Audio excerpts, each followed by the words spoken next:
A lot's been said about the recent reduction in maximum top speed for the Air 3S. Under the new UK rules, C1 drones are able to be flown in more places, but in order to qualify as a C1 drone, the maximum speed has had to be dropped down to 19 meters per second. Now, if you look at the specs, it's actually a little bit sketchy. People are complaining that the top speed's been curbed down from 60 miles an hour down to just 41, 42 miles an hour. But if you actually look, the maximum spec top speed in calm weather, if you like, was only 21 meters per second anyway. So they've actually shaved 2 meters per second. The top speed of 27 meters per second was only when flying with a tailwind of at least that same speed. So to be honest, it's not really fair to say that they've curbed it down from 60 miles an hour down to 40, 41 miles an hour. Now, I'm not trying to excuse what they've done, because personally I think it's a little bit bad we weren't given the option to opt out. Without any warning, without any update, the specifications of the drone we bought have been curtailed. And I do think that's a little bit bad. Leaving that aside, I want to know what actual impact that has on my flying day to day.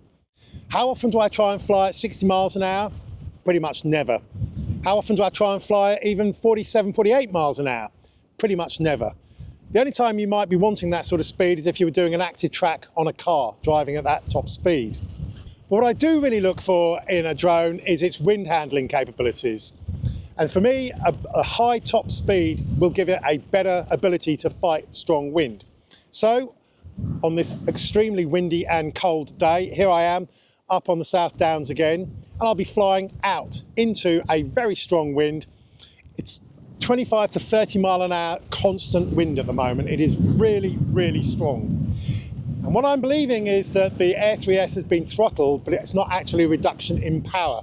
And that's a crucial thing to remember, because what I'm trying to say there is, if you're being slowed down by the wind, it's still going to have more power to get up to a higher speed. And that ability has not been changed by the recent update that DJI have rolled out to the Air 3S. So anyway, hopefully I've made sense there. Let's take a look at how it performs.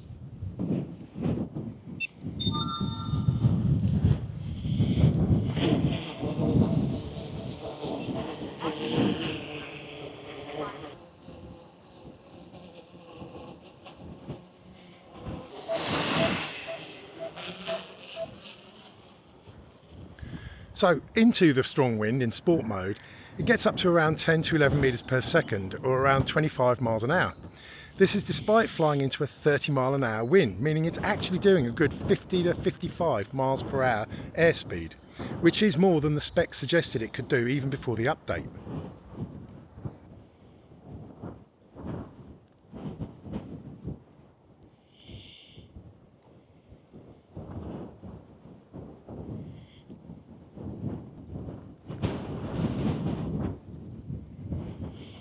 Then flying back with the wind, unsurprisingly it quickly hits its top speed of 18.5 meters per second when the controls kick in, preventing it from going any faster.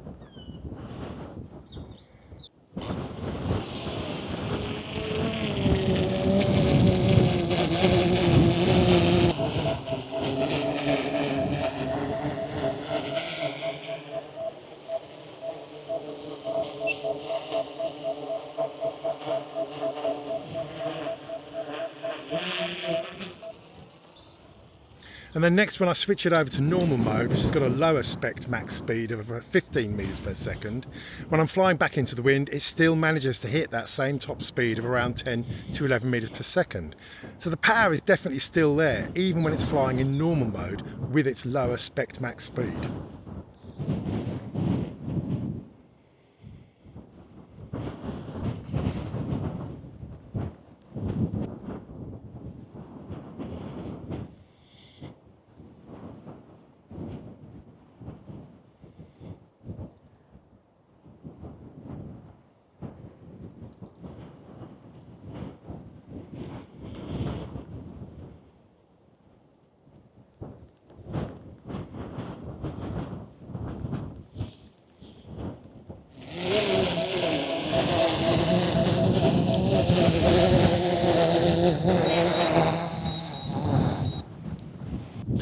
So I have to say, given the strength of the wind, I actually was quite impressed with that.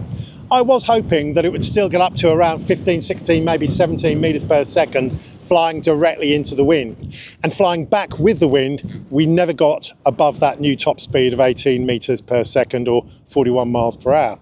So what does that tell me? Well, it has been GPS throttled. There has been no reduction in power, of course. It's about a reduction in the maximum speed above the ground. And so what I'm trying to say there is, despite this downgrade, if you like, in the specs, slowing the Air 3S down to just 19 meters per second or 41 miles per hour, we haven't actually lost any of the power. And crucially, for me, I haven't lost any of the ability to fight very strong winds. So this still remains my top model to take up mountains, because I do know that no matter how strong the wind, it's still going to be able to fly very well. So, as I said, not the greatest news that we've had this spec adjusted and the maximum speed reduced without any warning and without any ability to actually opt out of it. But for my day-to-day flying, it's not going to have much of an impact at all. Right, I'm going to get back into the studio now because it's bloody cold.